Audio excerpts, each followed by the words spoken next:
Kung pabanguhan man lang ang labanan guys, aba dito na ako kay Warrior Classic Black. Aba, ilang beses ko na 'tong ginagamit, siguro mga buwan na rin, Ay solid kasi ang amoy nito guys.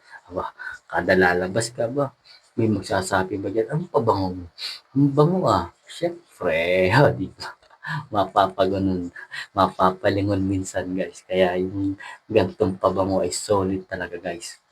Nakakuha ka ng technique kung paano lilingunin ka ng mga chicks, 'no, ito talaga. Oh, guys, sa mga naghahanap ng ganitong solid na pabango na talagang, hmm, lilingunin ka ng katabi mo, lalo na yung sa mga katrabaho mo. Anong pabango mo, pengeng nga. Ay, naku, ng buraot pala. Oh, guys, bilhin niyo na 'to at madali lang ma-sold out itong pabangong ito kasi solid talaga ang pabango niya. Kung gusto mo i-try, ay check out mo na, nasa yellow basket lang sa gilid.